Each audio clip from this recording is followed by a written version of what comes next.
السلام عليكم. قبل أن يبدأ رمضان بأيام أريد التحدث معكم عن شيء مهم جدا، شيء قد لا تسمعه كثيرا، يغير طريقة تعاملك مع هذا الشهر الكريم. قبل أن يبدأ رمضان أريدك أن تتوقف، ليس عن الأكل ولا عن الشرب، بل عن الركض خلف الأيام دون انتباه عن العيش بلا وعي. توقف واسمع هذا الكلام. رمضان قادم، هذا أمر معروف، الجميع يعرفون أن رمضان سيأتي، لكن السؤال الحقيقي: هل قلبك قادم معه؟ نحن لا نحتاج رمضان لأننا صالحون، هذا فهم خاطئ، إنما نحتاجه لأننا ضعفاء، نحتاجه لأن قلوبنا متعبة، نحتاج رمضان لأن الذنوب لا تأتي دائما كبيرة، بل تأتي صغيرة، نظرة، كلمة، غفلة، تأجيل صلاة.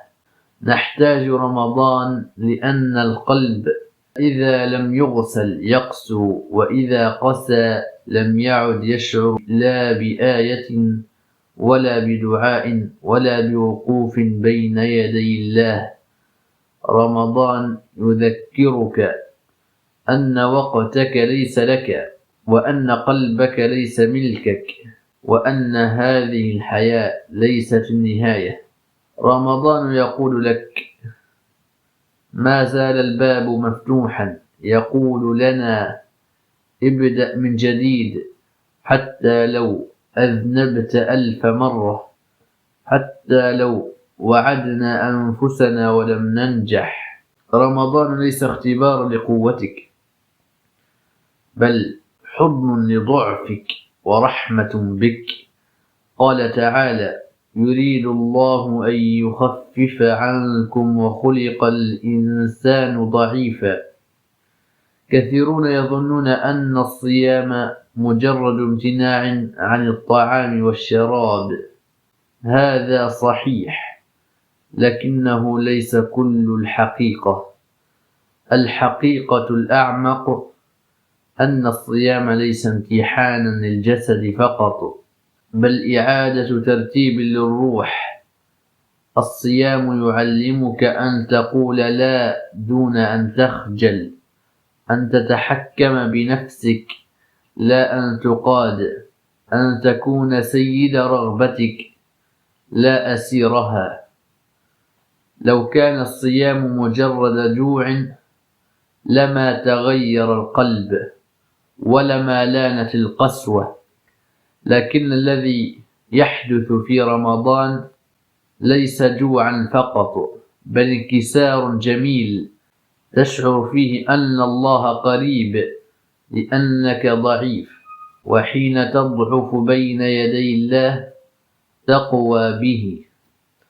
الحقيقة أن الصيام يفرغ الداخل ليعاد ملؤه بما نسيته طويلا، بالذكر، بالخشوع، بالصدق مع النفس. ولهذا من صام جسده ولم يصم قلبه ولسانه خرج من رمضان كما دخل، أما من صام قلبه فسيخرج إنسانا آخر. قال تعالى: يا أيها الذين آمنوا كتب عليكم الصيام كما كتب على الذين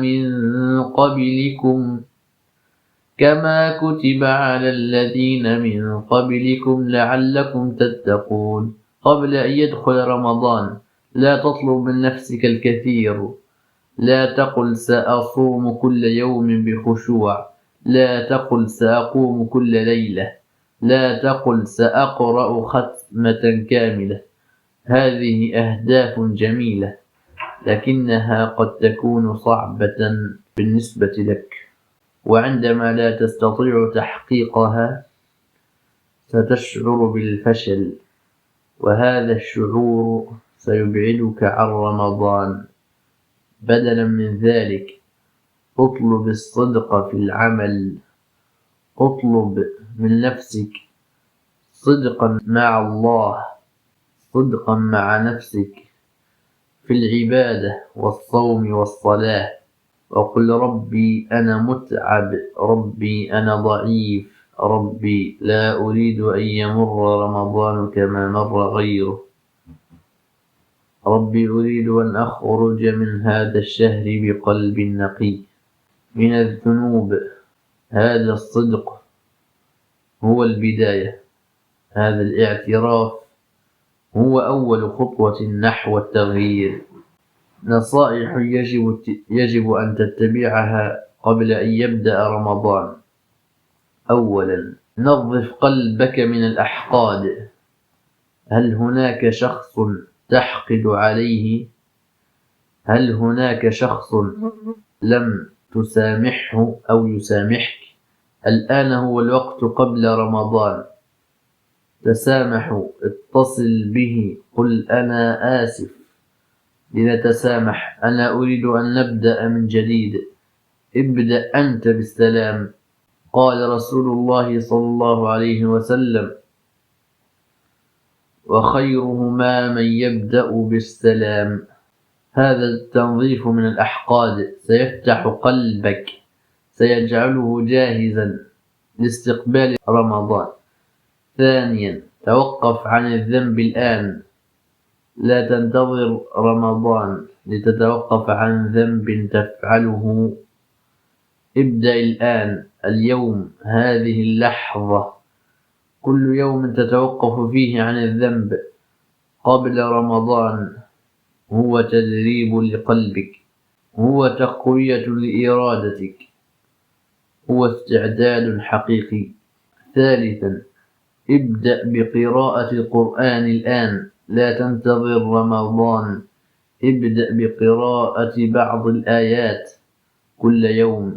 اقرأ بتدبر، اقرأ ببطء، اقرأ وأنت تفكر في معنى الآيات، اقرأ وأنت تفكر في معنى الآيات. هذا سيعيد قلبك، سيجعله جاهزا لتلاوة القرآن في رمضان.